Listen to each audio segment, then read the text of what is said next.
नमस्कार साथियों, मैं कुणाल आप सभी का संस्कृति आईएएस यूट्यूब चैनल पे स्वागत करता हूं। आज की वीडियो में हम लोग बात करने वाले हैं राशन कार्ड के बारे में। कारण क्या है? कारण हमारे पास में वर्तमान में यह है कि एक मामला पहुंचा दिल्ली हाई कोर्ट में, जिसमें निवास के प्रमाण के रूप में राशन कार्ड को स्वीकार किए जाने की बात चल रही थी। इस पूरे मामले की सुनवाई के दौरान अंततः यहाँ पर हाई कोर्ट ने स्पष्ट कर दिया कि देखिए, आप कहीं भी किसी भी स्थिति में राशन कार्ड को निवास के प्रमाण के रूप में एक विश्वसनीय स्रोत नहीं मान सकते, ये स्वीकार्य नहीं है। तो सीधा सीधा दिल्ली हाई कोर्ट ने पूरे मामले की सुनवाई करते हुए क्लियर कर दिया कि आप कहीं भी कुछ भी कर रहे हैं, आप राशन कार्ड को निवास का स्रोत नहीं मानेंगे। हाँ, आपको यह भी समझना जरूरी है कि राशन कार्ड को किस रूप में इस्तेमाल किया जा सकता है। हालांकि यह हमारे समाज में एक खास स्थिति है। जिन लोगों के पास राशन कार्ड है वो इससे राशन प्राप्त कर रहे हैं, सरकारी योजनाओं का लाभ उठा रहे हैं। वहीं कुछ दूसरा एक वर्ग हमारे पास में वह भी है जो लंबे समय से राशन कार्ड बनवाने के लिए परेशान है, लेकिन राशन कार्ड उनका नहीं बन रहा है। दिल्ली में मैंने खास तौर पर ऐसे लोगों को देखा। मामला समझते हैं कि पूरा मामला क्या था, केस कैसे पहुंचा यहाँ पर, और यहाँ पर दिल्ली हाई कोर्ट ने किस प्रकार, किस आधार पर, किस कारण से यह कह दिया कि निवास के प्रमाण के रूप में विश्वसनीय स्रोत राशन कार्ड को नहीं माना जा सकता है। ये पूरा मामला समझेंगे, लेकिन जरूरी है कि इससे जुड़ा हुआ एक प्रश्न भी हम लोग देख लें। कुछ इस प्रकार का प्रश्न हो सकता है परीक्षा में पूछ लिया जाए, तो यदि चीज़ें आपको पता है तो बस आंसर कॉमेंट करना है और अपने मेंस के चीज़ नोट्स ज़रूर बना लीजिएगा, वह भी ज़रूरी है परीक्षा की दृष्टि से। हालांकि प्रश्न का उत्तर नहीं पता तो वीडियो को अंत तक देखिए, आप चीज़ों को अच्छे से जान जाएंगे। देखिए, राशन कार्ड का उद्देश्य देश के नागरिकों को उचित मूल्य पर खाद्यान्न उपलब्धता सुनिश्चित करना है। कौन कह रहा है? सुप्रीम कोर्ट कह रहा है। सुप्रीम कोर्ट ने यहाँ पर दो महत्वपूर्ण बातें कही हैं। पहली महत्वपूर्ण बात यही कही है कि देखिए, अगर आप कहीं भी कभी भी राशन कार्ड को निवास के प्रमाण के रूप में इस्तेमाल करना चाहते हैं तो उस मामले में ये विश्वसनीय स्रोत नहीं है। विश्वसनीय स्रोत क्यों नहीं है? क्योंकि आपको राशन कार्ड लेने के बाद यह अवश्य ही जान लेना चाहिए कि इसे क्यों आपको दिया जाता है, क्यों किसी एक व्यक्ति के लिए, किसी एक परिवार के लिए राशन कार्ड बनाया जाता है। तो देखिए, यहाँ पर यह भी चीज़ें क्लियर है कि राशन कार्ड का जो उद्देश्य है वह सिर्फ और सिर्फ नागरिकों को उचित मूल्य पर खाद्यान्न की उपलब्धता सुनिश्चित करना है, इससे अधिक और कुछ नहीं है। तो आप लोग सभी यह स्पष्ट कर लीजिएगा अपने मन मस्तिष्क में कि राशन कार्ड का अर्थ सिर्फ राशन लेना है, राशन लेने के लिए राशन कार्ड दिया जा रहा है। इसके अलावा आप इससे और चीज़ों को प्रयोग में नहीं ले सकते हैं इसे। इसके अलावा यहाँ पर इन्होंने यह भी क्लियर किया कि इसका जो दायरा है ना, वह सिर्फ सार्वजनिक वितरण प्रणाली के माध्यम से खाद्य पदार्थों के वितरण तक ही सीमित है। यह भी यहाँ पर दिल्ली हाईकोर्ट ने क्लियर कर दिया कि अगर आप खाद्यान्न लेने के अलावा, आप राशन लेने के अलावा कहीं और राशन कार्ड का उपयोग करना चाहते हैं तो समझ लीजिए यह नहीं हो सकता, क्योंकि राशन कार्ड का दायरा ही सिर्फ और सिर्फ आपको राशन दिलाने तक सीमित है, इसके बाहर नहीं है। ये चीज़ें प्रमुख रूप से क्लियर कर दी दिल्ली हाईकोर्ट ने। पर दिल्ली हाईकोर्ट ने यह सारी बातें क्यों कही, यह निर्णय क्यों दिया, क्यों राशन कार्ड का दायरा सिर्फ और सिर्फ सीमित कर दिया है राशन लेने तक? इससे जुड़े हुए सभी पहलुओं को समझना भी जरूरी है। सबसे पहले समझिए कि दरअसल मामला क्या था। एक याचिका लगी दिल्ली हाई कोर्ट में। याचिका लगाई गई है पश्चिमी दिल्ली में कठपुतली कॉलोनी के लोगों के द्वारा। हालांकि जो कठपुतली कॉलोनी के ये लोग हैं, ये लोग पहले वहां रहा करते थे। दरअसल एक लंबे समय से वहां पर चल रहा है अभी पुनर्विकास कार्य। तो पुनर्विकास कार्य से पहले ये लोग वहां रहा करते थे, लेकिन बाद में डीडीए ने यहाँ पर अपना कार्य शुरू कर दिया और डीडीए ने कार्य शुरू करने के बाद में कॉलोनी को बदलना शुरू कर दिया। अब यहाँ पर मामला ये आया कि जो याचिकाएं लग रही हैं वह याचिका लगाई गई यहाँ पर इस जे कॉलोनी के अंदर पहली मंजिल पर रहने वाले लोगों के। दरअसल मामला क्या था, थोड़ा सा अच्छे से समझते हैं इसको, क्या क्या स्थिति हुई। कठपुतली कॉलोनी के अंदर जो लोग हैं, उन लोगों की खास स्थिति यह थी कि डीडीए वहां पर पहुंचा और उसको पुनर्विकास कार्य करना था, तो वह वहां पर पुनर्विकास कार्य करना शुरू कर दिया। लेकिन जब कभी भी इस प्रकार से लोगों को किसी एक पर्टिकुलर क्षेत्र से हटाया जाता है तो इस स्थिति में दो कार्य होते हैं। या तो डीडीए उसी क्षेत्र के अंदर लोगों को उनके लिए एक आवास प्रदान कर दे, या किसी दूसरे स्थान पर लोगों को आवास प्रदान कर दे। चलिए जी, डीडीए ने यहाँ पर इस बात से भी मना नहीं किया। डीडीए ने यहाँ पर यह कहा कि ठीक है, जितने लोग यहाँ रहते थे, हालांकि चीज़ें बदल गई हैं, आपको यहाँ नहीं रख सकते या कहीं और रखा जाएगा, पर डीडीए ने कहा कि ठीक है, सब लोगों को घर दिए जाएंगे, सबके पास अपना आवास होगा। इस क्षेत्र में नहीं तो किसी और क्षेत्र में होगा, क्योंकि इस क्षेत्र का उपयोग हम किसी और रूप में करना चाह रहे हैं। पुनर्विकास कार्य हमने इसी वजह से किए हैं। लेकिन जितने भी लोगों को घर चाहिए, जो यहाँ पहले रहते थे, उनको हम लोग घर देंगे, इसमें कोई दो राय नहीं। लेकिन डीडीए ने जुलाई 2020 में एक पत्र जारी किया था। यह पत्र जो जारी किया था इसमें बताया था कि पुनर्विकास के बाद लोगों को घर कैसे मिलेगा, किस प्रकार से मिलेगा, क्या आधार रहेगा घर देने का, यह सभी चीज़ें क्लियर कर दी। हालांकि जिस समय इन लोगों के घर लिए गए थे, उसको तोड़ा गया था, दोबारा से बनाने का कार्य शुरू किया गया था, उस दौरान नहीं बताया था कि क्या क्या कारण रहेंगे, क्या आधार रहेंगे, कैसे किसको घर मिलेगा।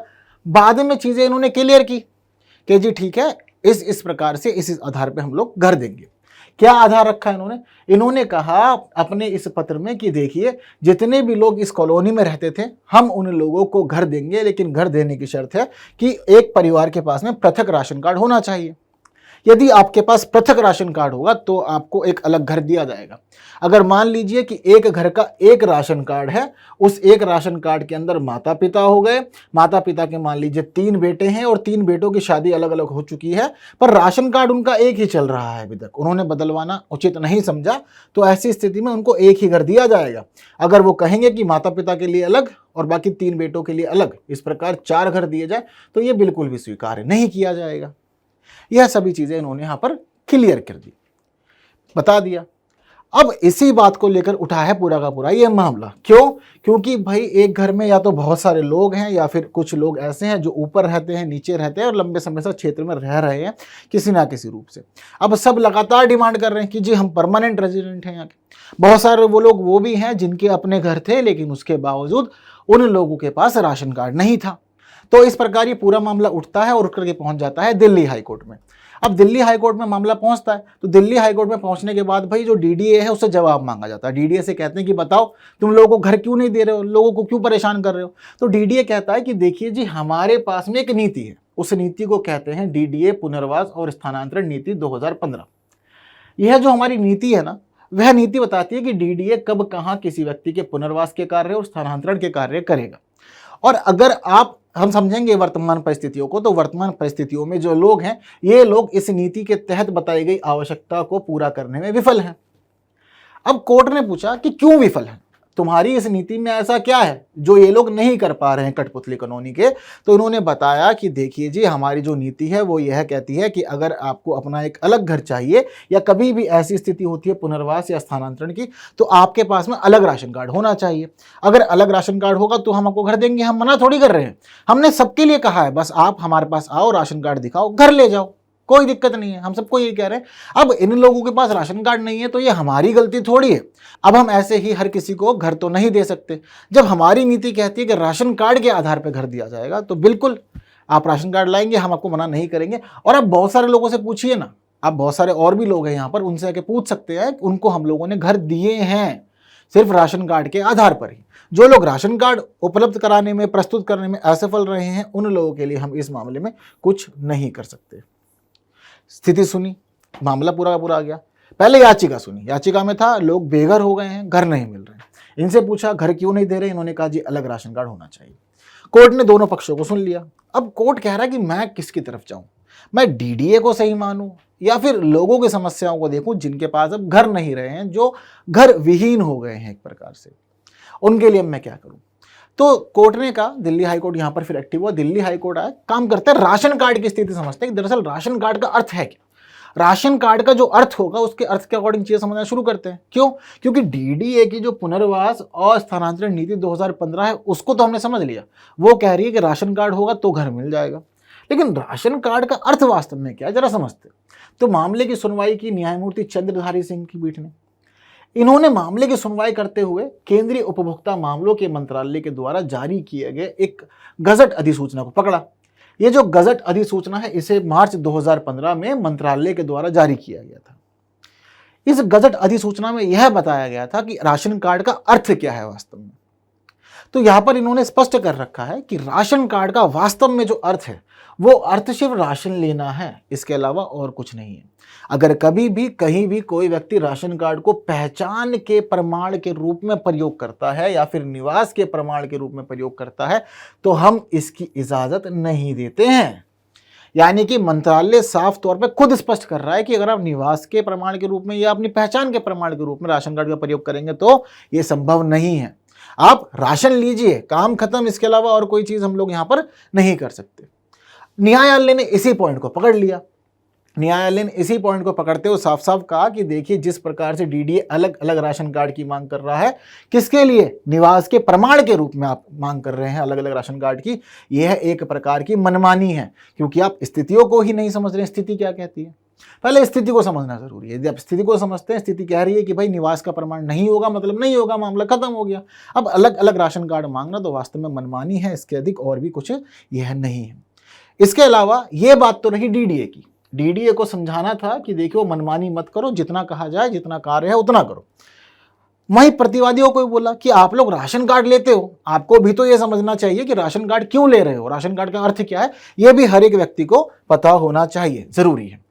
तो फिर यहां पर दिल्ली हाईकोर्ट ने पूरे मामले को समझा और मामले को समझते जानते हुए चीजें क्लियर कर दी कि देखिए जी आपको घर देना पड़ेगा, इसमें कोई दो राय नहीं है।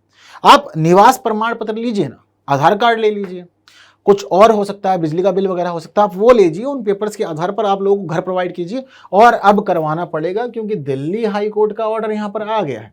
इसके साथ ही यहाँ पर दिल्ली हाईकोर्ट ने क्लियर किया है कि देखिए आवास का जो अधिकार है उसको सर्वोच्च स्थान पर रखा जाना जरूरी है। सिर्फ और सिर्फ यही नहीं बल्कि संविधान के अकॉर्डिंग अगर हम लोग चीज़ों को फॉलो करते हैं तो पता लगता है कि संविधान के अनुच्छेद 226 में दिल्ली हाईकोर्ट को लोगों के कानूनी अधिकारों की बहाली का अधिकार है। अगर कहीं भी कभी भी हाईकोर्ट यह पाता है कि लोगों के कानूनी अधिकार पूरे नहीं हो रहे हैं, उस स्थिति में आप रिट दे सकते हैं, रिट जारी कर सकते हैं। हालांकि सिर्फ कानूनी अधिकारों के मामले में ही नहीं, मौलिक अधिकारों के मामले में भी जो दायरा है हाईकोर्ट का इसमें ही आता है। हालांकि सुप्रीम कोर्ट के पास में कानूनी अधिकारों को मान्यता दिलाने की या उनको वैध रखने की या उनको पालन करवाने की कोई भी शक्ति प्राप्त नहीं है।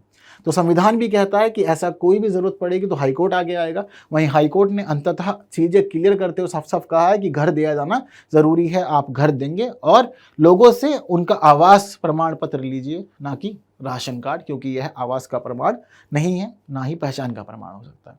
तो इस प्रकार से चीजें क्लियर की दिल्ली हाईकोर्ट ने और यह पूरा मामला हम लोग के सामने इस रूप में स्पष्ट हुआ। आप लोग का क्या मानना है, कोर्ट का जजमेंट कैसा लगा, ठीक रहा या गलत रहा? राशन कार्ड को आवास के प्रमाण के रूप में स्वीकार किया जाना चाहिए या नहीं किया जाना चाहिए? वैसे आज के समय में जिस प्रकार से one nation one ration card scheme चल रही है ना, उससे हमें यह पता लग रहा है आजकल कि सब लोग कहीं भी रह रहे हैं। बहुत सारे लोग ऐसे हैं उत्तर प्रदेश के, बिहार के हैं, दिल्ली में रह रहे हैं, दिल्ली के बहुत लोग पंजाब में रह रहे हैं, और व्यवस्था ऐसी हो गई कि आप कहीं भी रहते हुए कहीं से भी राशन कार्ड के थ्रू राशन ले सकते हैं, भले ही आपका निवास किसी दूसरे राज्य में हो। यह भी यहाँ पर स्पष्ट किया गया। तो ऐसी स्थिति में मुझे लगता है कि जिस प्रकार की स्थिति है उस स्थिति में व्यवहारिक नहीं है कि राशन कार्ड को एक आवास के या निवास के प्रमाण के रूप में स्वीकार किया जाए। बाकी आप लोग अपने विचार कमेंट बॉक्स में ज़रूर देने हैं। मामला कैसा लगा, हाईकोर्ट ने न्याय किया या नहीं, ज़रूर बताइएगा। साथ साथ ये जो स्थिति है, प्रश्न की आप लोग को शुरुआत में दिखाया था, अब आपको चीज़ें क्लियर हैं, आंसर आप लोग ईजिली दे सकते हैं, तो जल्दी से आंसर कॉमेंट कर लीजिए। अपने जो भी आपके नोट से बना लीजिएगा और सेशन को बाकी साथी तक ज़रूर शेयर कीजिएगा ताकि वह भी स्थिति समझ जाए राशन कार्ड की क्या है हमारे देश के अंदर। आपको आंसर चाहिए होगा तो देखिए आप लोग की स्क्रीन पर है, उम्मीद करता हूँ सही रहा होगा। वीडियो को लाइक किए बिना नहीं जाइएगा। बाकी हम लोग अगले वीडियो में कुछ नई बातें करेंगे, तब तक के लिए विदा दीजिए। Thank you so much.